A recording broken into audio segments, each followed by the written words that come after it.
In the alternate reality of Flashpoint, after Bruce Wayne is murdered as a child, his father Thomas Wayne becomes a brutal and vengeful Batman, while his mother Martha Wayne descends into madness, becoming the Joker. And in this video I'm going to show you how I brought this rendition of the Cape Crusader to life. Since I've already done 3 Batman, I didn't want to start with the same old grey suit, so I decided to go with Sombre Grey, which has a pretty heavy blue tint. After painting the whole suit with that base color, I went in with a lighter mix to add some highlights to the muscle bellies, and for the recesses I used dark grey pastel. This model was sculpted by Sunray Collectibles. I will leave a link to their Instagram in the description.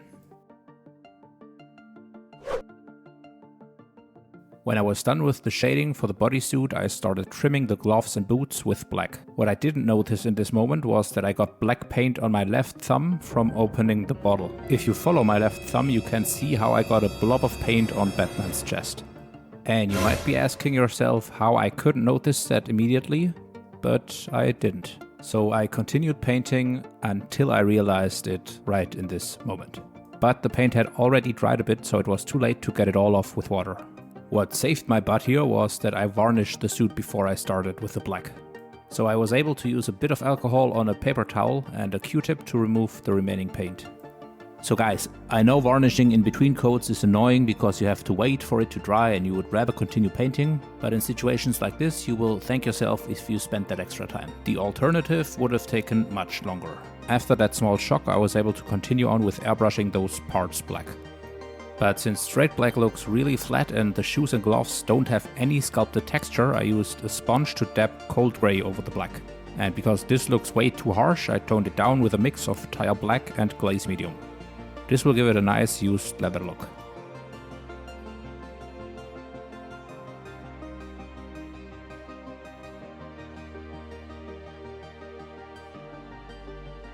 For the red holster, I used the same technique.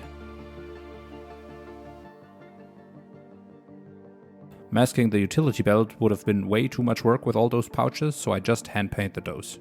Since they are also supposed to look like leather, it doesn't even matter if there are some visible paint strokes. Next I used a scalpel to cut out a circle in the masking tape for a white base color for the red logo.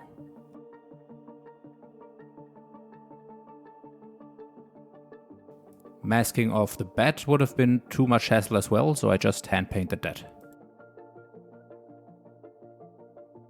Then I spent a bunch of time to mask the part of the holster and belt buckle that is supposed to look like red metal. But since I don't have any red metal color, I mixed one with gunmetal and bloody red.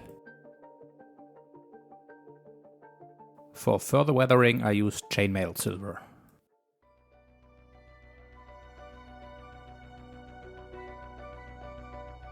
The straps received a treatment with the dry brush since I didn't want to copy the method I used for the gloves and boots again. And I did the same for the pouches with a lighter shade of red.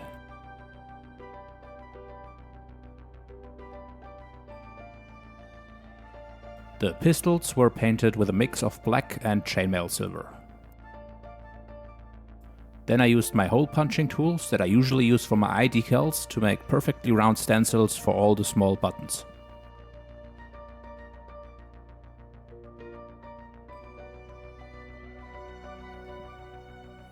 Next I grabbed my oil colors, mixed burnt umber, black and a bit of white spirit to get the suit all weathered up.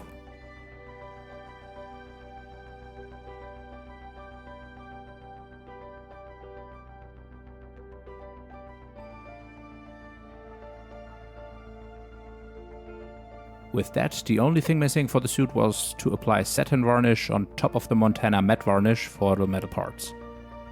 For the cape, I used the Montana Granite effect to create that rough texture, which helps hiding PLA print lines, and then I painted it with a black rattle can and sealed it with Montana matte varnish.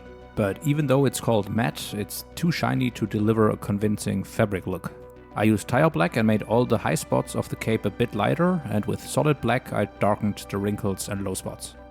Finally, I weathered the cape's tips with brown tones and removed the last bit of reflection with Green Stuff's Max Matte. Now we can jump over to the heads. In addition to the original head, I printed a head from another Batman file I have because I thought this might also fit really well.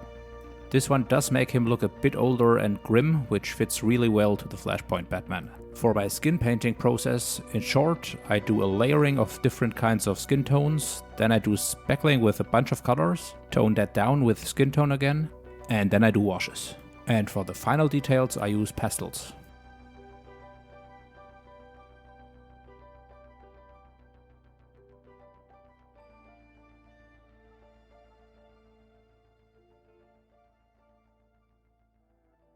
One distinctive feature of this Batman version is that he has red eyes. For one head I used the same technique that I used for the gloves and boots, and for the other one I went for a metallic look.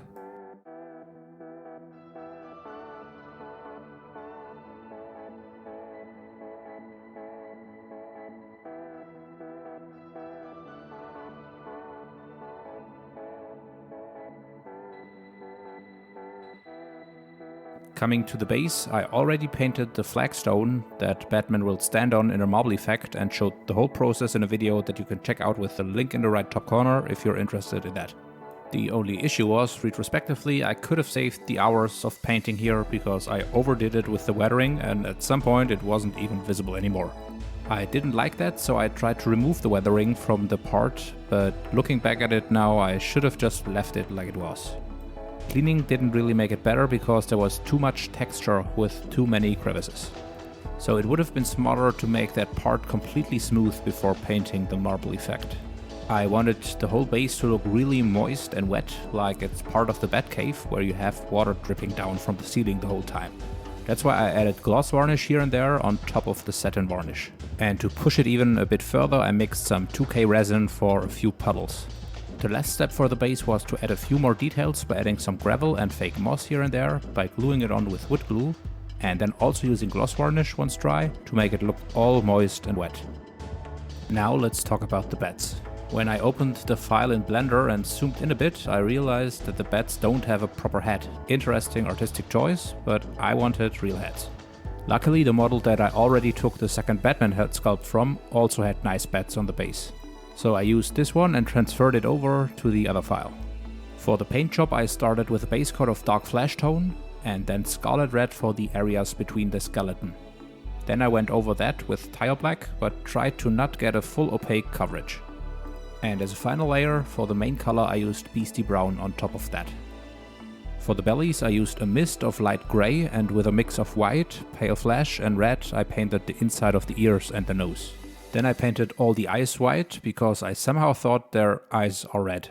Maybe because that would make them look scarier, but I quickly realized they should actually be black. The last step was to do a bit of dry brushing with Beastie Brown, and then it was time to put everything together and to take the final shots. If you liked this video, make sure to hit the subscribe button, and guys, please leave a comment for the algorithm. And I'll see you in the next video.